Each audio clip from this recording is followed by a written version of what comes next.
राधे राधे भक्तों, जय श्री कृष्णा। आज की वीडियो में हम 23वें अध्याय के बारे में बात करेंगे।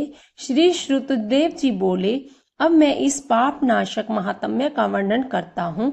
माधव मास में शुक्ल पक्ष की अक्षय तृतीया के दिन जो सूर्योदय में प्रातः काल स्नान करते हैं वे संपूर्ण पापों से छूटकर विष्णु लोक को जाते हैं।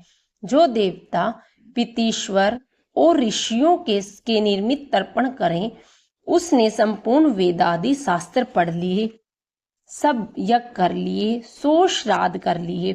जो मधुसूदन भगवान का पूजन कर अक्षय तृतीया के दिन कथा सुनते हैं वे मुक्ति पाते हैं।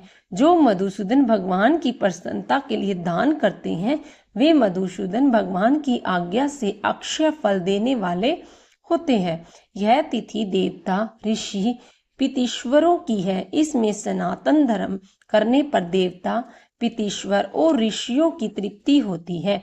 इस तिथि पर प्रख्याति कैसे हुई यह भी मैं बताता हूँ। प्राचीन समय में राजा बलि के संग इंद्र का युद्ध हुआ और देवता और दैत्यों का भी आपस में द्वंद युद्ध हुआ। इंद्र पातालवासी बलि को जीतकर फिर पृथ्वी पर उथ्य के आश्रम में गया। वहां जाकर उसकी मंद गामिनी गर्भिणी पत्नी को देखा, जिसकी कमर में सुवर्ण सूत्र के वृद्ध किकनी शोभा दे रही थी। उनके कंकणों की झनकार से मदोन्मत्त भ्रमर और कोकिलाओं के शब्द को जीत लिया था। अनेक प्रकार के वस्त्र धारण किए हुए वह मधुर भाषिणी और मद हास्य युक्त शोभा दे रही थी। उसके कुंभ सदृश पीना कुचों से अपूर्ण शोभा हो रही थी।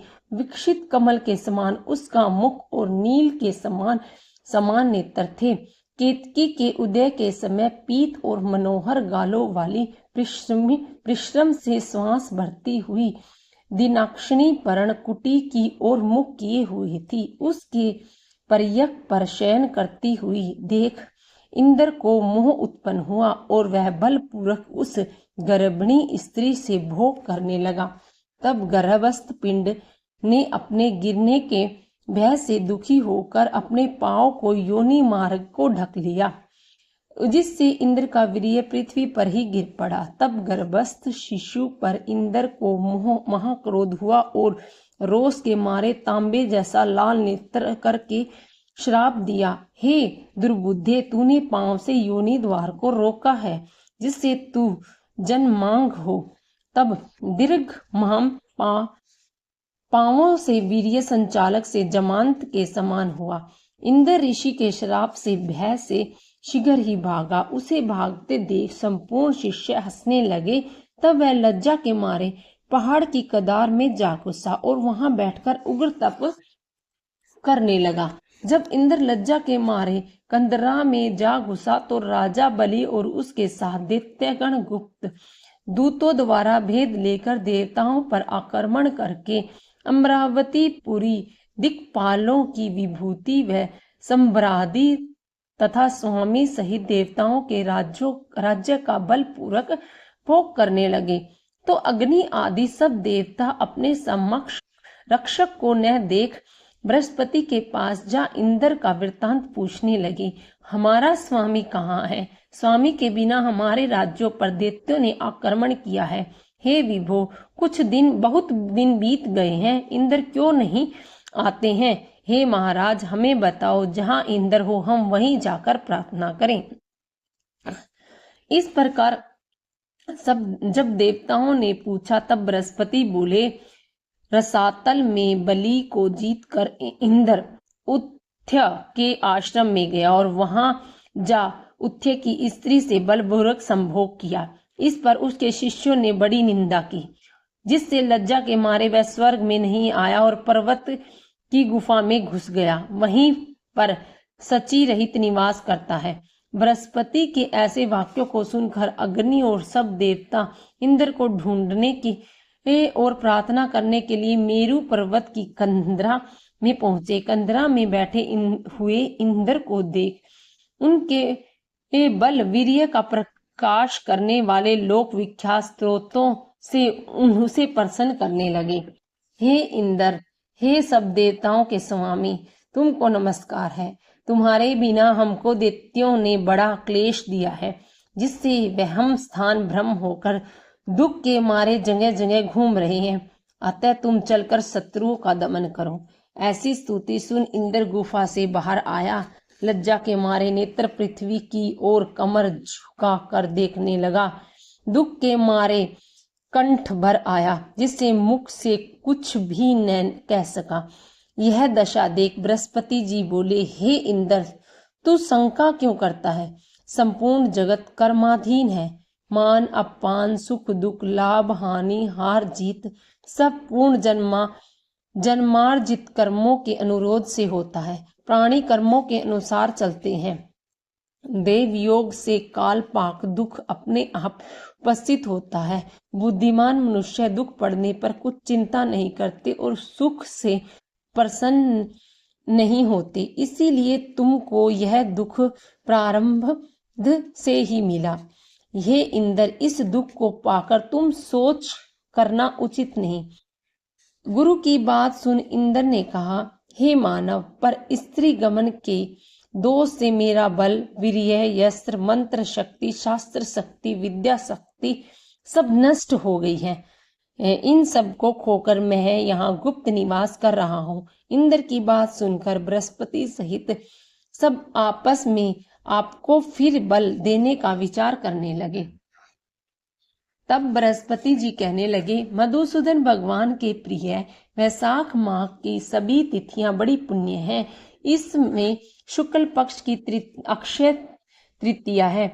जो इस तिथि में श्राद्ध पूर्वक स्नान दान आदि करता है, निसंदेह उसको सहस्त्र पाप नष्ट हो जाते हैं। अतएव अक्षय तृतीया के दिन बलि के बेरी इंद्र द्वारा स्नान दान आदि सब धर्म करने चाहिए, जिससे उसका हित साधक है, जिसके प्रताप से इंद्र में विद्या और मंत्र शास्त्रों में पूर्ववत शक्ति हो जाएगी। बल, वीर्य और यश भी पूर्ववत बढ़ जाएगा। देवताओं समेत बृहस्पति ने ऐसे विचार कर इंद्र से वैशाख के धर्म कराए। अक्षय तृतीया के दिन भक्ति और मुक्ति देने वाले धर्म से पूर्ण बल और वीर्य आदि बढ़ गए, और पर स्त्री गमन के दोष भी तत्काल नष्ट हो गया। इस कर्म से इंद्र अपने पाप कर्मों से इस प्रकार छूट गया, जैसे चंद्रमा राहु से छूटता है, और वह देवताओं के मध्य पूर्ववत शोभा को प्राप्त हुआ। इंद्र को देवताओं के संग ले असुरों की जीत अक्षय तृतीया के माध्यम से सब विभवों से मुक्त हो अमरावती पुरी में प्रवेश किया। आगे शंख तुयादि बाजे बजने लगे। फिर इंद्र की आज्ञा से सब देवता अपने अपने घर गए और पूर्ववत यज्ञादि से अपना अपना भाग लेने लगे। पितीश्वर पूर्ववत पिंड भाग प्राप्त करने लगे। राक्षसों के हार जाने पर मुनि स्वाध्याय से तुष्ट हुए। तभी से संसार में यह अक्षय तृतीया प्रख्यात है। यह देवता ऋषि पितृगण सबको संतोष देने वाली है, अतः यह सब कर्मों को काटने वाली है और सब से पुण्यतम है। यह अक्षय तृतीया मनुष्यों को भक्ति और मुक्ति देने वाली है। राधे राधे भक्तों, जय श्री कृष्णा। विष्णु भगवान की आरती, भगवान जगदीश्वर की आरती। ओम जय जगदीश हरे, स्वामी जय जगदीश हरे। भक्त जनों के संकट क्षण में दूर करे। ओम जय जगदीश हरे, जो ध्यावे फल पावे। दुख विन से मन का, सुख संपत्ति घर आवे। कष्ट मिटे तन का। ओम जय जगदीश हरे, मात पिता तुम मेरे। शरण गऊं मैं किसकी, तुम बिन और न दूजा। आस करूं मैं जिसकी। ओम जय जगदीश हरे, तुम पूर्ण परमात्मा तुम अंतर्यामी। पार ब्रह्म परमेश्वर तुम सबके स्वामी। ओम जय जगदीश हरे। तुम करुणा के सागर, तुम पालन करता, मैं मूर्ख खल कामी, कृपा करो भरता। ओम जय जगदीश हरे। तुम हो एक अगोचर, सबके प्राणपति, दी किस विधि मिलूं दया मैं तुमको, मैं कुमति। ओम जय जगदीश हरे। दीन बंधु दुख हरता, तुम ठाकुर मेरे, अपने हाथ उठाओ, द्वार पड़म तेरे। ओम जय जगदीश हरे। विषय विकार मिटाओ, पाप हरो देवा, श्रद्धा भक्ति बढ़ाओ, संतन की सेवा। ओम जय जगदीश हरे। तन मन धन और संपत्ति सब कुछ है तेरा, तेरा तुझको अर्पण क्या लागे मेरा। ओम जय जगदीश हरे। जगदीश्वर जी की आरती जो कोई नर गावे, कहत शिवानंद स्वामी, मन वांछित फल पावे। ओम जय जगदीश हरे। राधे राधे भक्तों, जय श्री कृष्ण।